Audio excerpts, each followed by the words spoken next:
नमस्कार दोस्तों, स्वागत है आपका हमारे चैनल पर न्यू वर्ल्ड ऑर्डर के पार्ट 6 में, जहां सच सिर्फ सच नहीं, एक खतरनाक पहेली है। क्या तुम्हें लगता है कि तुम जो देखते हो वही हकीकत है, या फिर कोई ऐसी ताकत है जो दुनिया को अपनी उंगलियों पर नचाती है?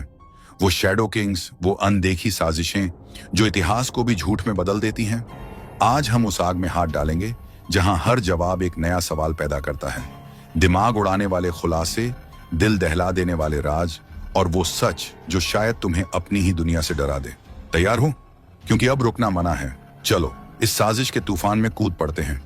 आज हम शुरू करने से पहले दो शब्दों का मतलब जानेंगे, साम्राज्यवाद और उपनिवेशवाद, क्योंकि इससे पहले की वीडियो में हम बात कर चुके हैं नव साम्राज्यवाद और नव उपनिवेशवाद के उदय के बारे में। आज हम इसके असर क्या पड़े इसके बारे में विस्तार से चर्चा करेंगे। नव साम्राज्यवाद का मतलब है किसी देश का दूसरे देशों पर राजनीतिक या आर्थिक नियंत्रण करना। साम्राज्यवाद एक राजनीतिक रणनीति है। इसमें किसी देश का दूसरे देशों पर कब्जा करके उन्हें अपने साम्राज्य का हिस्सा बना लेना शामिल है।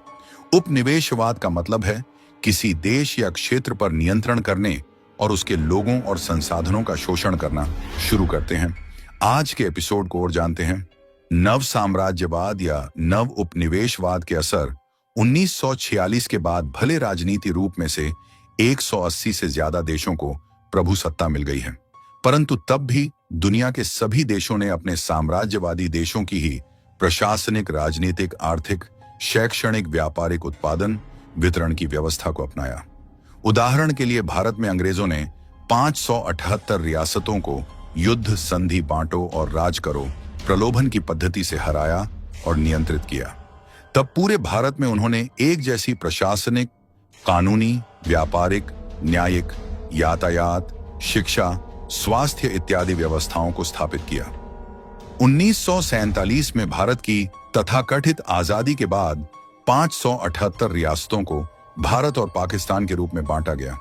दोनों देशों ने लोकतंत्र प्रणाली को अपनाया है, जिसके अंतर्गत अंग्रेजों द्वारा स्थापित सभी व्यवस्था, सेना, पुलिस, न्यायतंत्र, लोकतंत्र, कानून तंत्र, न्यायालय तंत्र, व्यापार तंत्र, अंतर्राष्ट्रीय संधियां, बैंकिंग और मुद्रा व्यवस्था, शिक्षा और स्वास्थ्य व्यवस्था को ज्यों का त्यों अपना लिया।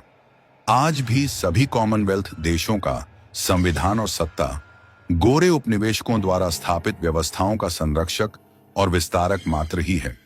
सिर्फ मुहावरे, खोल, खिलाड़ी और प्यादे बदले हैं, खेल और पिच वही की वही है। इस प्रकार भारत और पाकिस्तान के आजाद होने का अर्थ मात्र यह हुआ कि 578 राजाओं और सामंतों हटाकर मात्र 2-3 प्रधानमंत्रियों के माध्यम से श्वेत यूरोपीय और अमेरिका द्वारा संचालित संयुक्त राष्ट्र जैसी वैश्विक संस्थाओं द्वारा नियंत्रित और संचालित व्यवस्था को निभा रहे हैं। यही प्रक्रिया लगभग दुनिया के 180 देशों में अमल में लाई गई। नव उपनिवेशवाद के पिछले 70 वर्षों में दुनिया के 180 से अधिक देशों में श्वेत यूरोपीय देशों के अनुरूप व्यवस्था को इतनी ज्यादा सरलता, गहराई और असरकारिता से लागू किया जा रहा है कि अब भारत समेत इन 180 देशों की सारी व्यवस्थाएं श्वेत उपनिवेशकों के पूर्ण नियंत्रण में आ चुकी हैं, जिनको किसी भी तरीके से रोका या सुधारा नहीं जा सकता।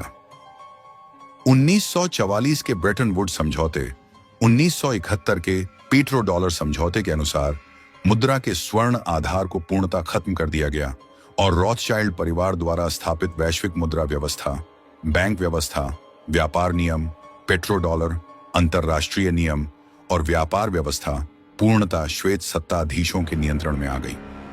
दूसरे विश्व युद्ध के बाद यूरोप का सारा सोना संभ्रांत वर्ग, वैज्ञानिक और व्यापारिक संगठन ने अपना केंद्र अमेरिका में स्थानांतरित कर लिया था। इसलिए अब अमेरिका सारी श्वेत प्रजा और यूरोप का नेता बन गया। श्वेत प्रजा भले अमेरिका और सोवियत संघ नाम के दो राजनीतिक, आर्थिक, सामाजिक, वैचारिक खेतों में बैठ गई, परंतु ये दोनों की आपसी लड़ाई, शीत युद्ध, हथियारों की बिक्री के द्वारा मिलकर पूरी दुनिया के 200 देशों का राजनीतिक, आर्थिक, सामाजिक, सांस्कृतिक, मनोवैज्ञानिक शोषण करते रहे हैं। साम्यवादी और लिबरल पूंजीवादी दोनों देशों का बाहरी खोल भले अलग दिखता हो, अंदर से दोनों क्रिश्चियन हैं या यहूदी है, श्वेत प्रजाति के हैं, भौतिकवादी हैं, दोनों की सामाजिक, राजनीतिक, सांस्कृतिक जीवन शैली, धर्म विचारधारा और महत्वाकांक्षा एक जैसी है कि अपने अनंत धन, पद, बल और शासन की महत्वाकांक्षा की पूर्ति के लिए संपूर्ण प्रकृति और मानवता का नियंत्रण और शोषण किया जाए। यह कार्य नव साम्राज्यवाद की बदली परिस्थितियों में ज्यादा व्यापकता और गहराई से जारी रहा।